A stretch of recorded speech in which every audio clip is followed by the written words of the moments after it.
मळशी नावाचं एक छोटंसं गाव. इथं राहत होते कष्टाळू शेतकरी दत्तात्रय पाटील. दत्तात्रय यांचं जीवन शेतीत आणि त्यांच्या 2 लाडक्या खिल्लारी बैलांवर अवलंबून होते. त्या बैलांची नावं होते जय, पांढरा शुभ्र आणि विजय तांबूस. जय आणि विजय ही फक्त काम करणारी जनावरं नव्हती, तर दत्तात्रय यांच्या कुटुंबातील सदस्य त्यांचे खास सोबती होते.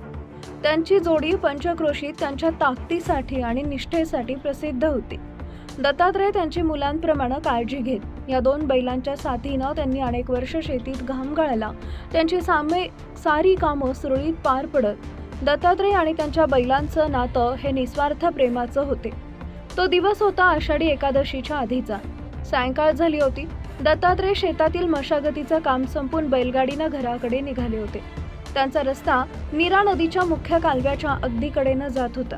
तिथं पाण्याचा प्रवाह जोरात होता. बैलगाडी हळूहळू पुढे जात असताना कालव्याच्या कडेला असलेल्या गवतातून अचानक एक मोठं रानमांजर रस्त्यावर आलं.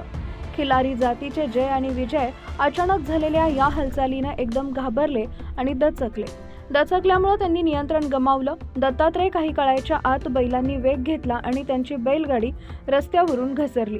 पुढच्या क्षणी बैलगाडीसह जय आणि विजय यांनी कालव्याच्या खोल आणि प्रवाही पाण्यात उडी घेतली. पाण्याचा प्रवाह इतका प्रचंड होता की बैलगाडी आणि पाण्यासोबत दत्तात्रय वेगानं वाहू लागले. जय आणि विजय त्यांच्या गळ्यात सापटी झुंपलेली असल्यानं त्यांना स्वतःला सांभाळता येत नव्हतं आणि ते एकमेकांपासून वेगळे होऊ शकत नव्हते. दत्तात्रय स्वतः पाण्यात बुडत होते. त्यांनी कसेबसे एका दगडाचा आधार घेतला, पण प्रवाहामुळे त्यांची पकड ढिली होत होती. जय आणि विजय यांना जाणवलं की ते वाहत राहिल्यास मालकही वाचू शकणार नाही. या संकट काळात त्यांनी आपल्या निष्ठावान प्रेमाचं आणि त्यागाचं दर्शन घडवलं. त्या दोघांनीही आपली शेवटची सारी ताकद गोळा केली आणि प्रवाहाच्या विरुद्ध दिशेनं, जिथं कालव्याचा काठ थोडा मजबूत होता, तिकडं मालकाला ढकलण्यास सुरुवात केली.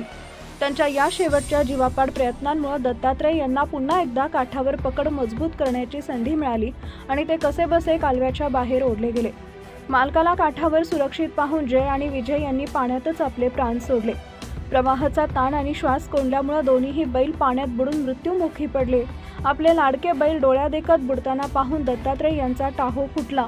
त्यांनी आरडाओरडा केल्यावर गावकरी जमा झाले, पण तोपर्यंत उशीर झाला होता. जेव्हा निष्प्राण बैलांना बाहेर काढलं तेव्हा दत्तात्रय यांनी त्या दोघांना मिठी मारली आणि अक्षरशः रडू लागले. "माझ्यासाठी तुम्ही स्वतःचा जीव दिला रे," असं बोलणं ऐकून गावकऱ्यांचेही डोळे पाणावले. जय आणि विजय यांच्या मृत्यूमुळे दत्तात्रय यांचं मोठं नुकसान झालं, पण त्याहून महत्त्वाचं म्हणजे शेतकरी आणि त्यांचे बैल यांचं नातं किती निष्ठावान आणि त्यागमय असू शकतं हे त्यांनी सिद्ध केलं. आजही मळशी गावातील लोकांना त्यांच्या या त्यागाची आठवण आहे.